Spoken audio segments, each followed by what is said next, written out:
ዛሬ የሚገርም መድኃኒት የሰራሁላችሁ ተፈወሱ። በጣም ብዙ ሰው የተቸገረበት መድኃኒት ነው።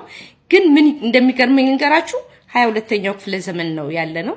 በጣም ወጣቱም ትንሹም ትልቁም እናትም አባትም ህፃንም የተባሉ ሰዎች ለምን የበሽታ እንደሚይዛቸው ግራ ይገባኛል።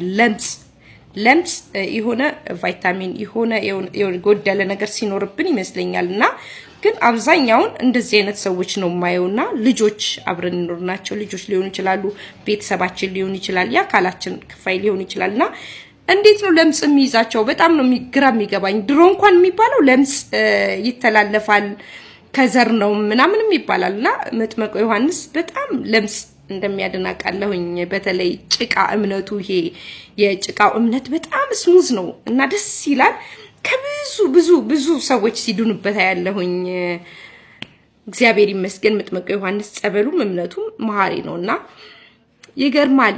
ለምጽ መድኃኒት ሰርቼላችኋለሁ ዛሬ።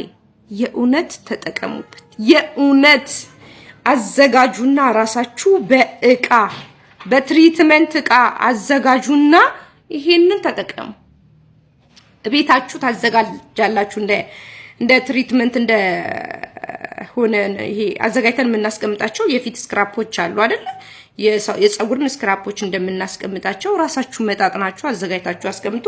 ለነግራችሁ ነው። ጻፉ። ለሌላም ሰው ቅን ሁኑ። ቅን አንሁን፣ ቅን ሁኑና ለብዙ ሰው እናስተላልፍ። እስቲ መጀመሪያ አሞሌ ጨው መቼም የማያውቅ ኢትዮጵያዊ የለም። ድሮ ከብቶች ይልሱት ነበር አሞሌን ጨው አይደለ? ሁለተኛ ደግሞ ሎሚ፣ ሶስተኛ ጥቁር ፌጦ፣ አራተኛ ነጭ ፌጦ፣ አምስተኛ ድኝ፣ ስድስተኛ የወይና ግፍት፣ ሰባተኛ ደጅ መርጭ ይባላል። እዛ ዕጣን ተራ የሚሸጡ ጭሳጭስ ካታገኙታላችሁ።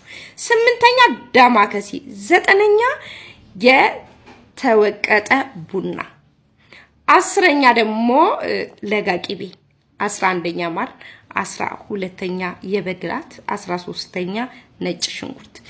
አንድ ላይ እነዚህን አንዴ ካዘጋጃችሁ በኋላ ሎሚውን በመጭመቂያ ነጭ ሽንኩርቱን በመፍጫ በሆነ ነገር የተወቀጠ ቡና ማዘጋጀት፣ የወይና ግፍትና እንደገና ደግሞ ደጩን በአንድ ላይ እሱን ደግሞ ለብቻ ማዘጋጀት። ሁሉንም ካዘጋጀን በኋላ የበግላቱን ድቅቅ አርገን እንደ ነጭ ሽንኩርት መክተፍ። ከዛ በኋላ ደማከሲውንም እሱንም አንድ ላይ ማዘጋጀት። ሁሉንም ለብቻ ካዘጋጀን በኋላ አብዛኛውን እርጥብ ይበዛበታል አይደለ? እሱን በአንድ ላይ ምንድነው የምናደርገው? ማሩን፣ ነጭ ሽንኩርቱን፣ የበግላቱን ምናምን እንቀላቀልና ያው ይረጥባል። እሱን ስናስገባበት በመፍጫ እንፈጨዋለን። በጁስ መፍጫ እንፈጭና ራሱ ሎሚም ስላለ የሎሚ ውሃም አለ። ሎሚውም ስላለ የሎሚ ውሃ እሱ ባንድ ላይ በደንብ አድርገን እንመተዋለን ማለት ነው።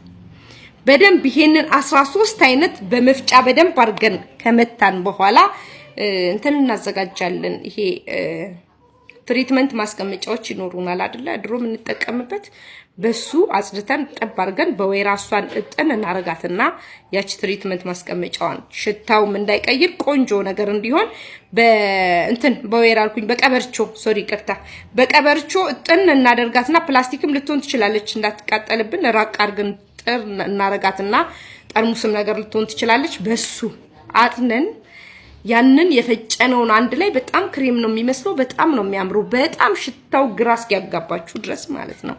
ምን አይነት የሆነ ብዙ አይነት ስለሆነ ግራ የሚያጋባ አይነት ሽታ አለው። እሱን በዛ በእቃ ታስቀምጡታላችሁ። ከዛ እየታጠባችሁ እጃችሁንም ከሆነ ለምጹ ያለበት አንገታችሁም ላይ ከሆነ እያንዳንዳችሁ አካላችሁ ላይ ያለምጹ የሚታይበት ላይ መቀባት ማለት ነው። እንጠቀማለን ማለት ነው። እሱን ስንጠቀም ለምን ያህል ጊዜ የሚለው 1 ወርም ይሆናል 2 ወርም ይሆናል የሰራነው እስኪያልቅ ድረስ መጠቀም አለብን። ለውጡን ግን የእውነቴን ነው የምላችሁ ገጣሚ ለማ ሙሉ ለሙሉ የዳነበት ነው።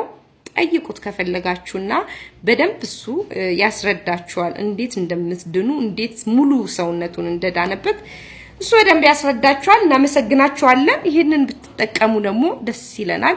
ዩቲዩብታችን ሰብስክራይብ እያደረጋችሁ ደውል ምልክቷን እየነካችሁ ሼር አድርጉ። ሁሉ ጊዜ ስትገቡ ለብዙ ሰው እንዲደርስ በጣም እናመሰግናችኋለን። የምትጠቀሙ ሰዎች ተጠቀሙበት። የማትጠቀሙ ወሬኞች ደግሞ ወሬ የምታበዙ ሰዎች ደግሞ ቦታ አታጣቡ፣ ልቀቁ። መጠቀም ለሚፈልግ ሰው አልተገደዳችሁ፣ ገንዘብ አልተጠይቃችሁ፣ አልተለመናችሁ፣ አታጣቡብን። ሄድ በሉ። እናመሰግናለን። ይመቻችሁ።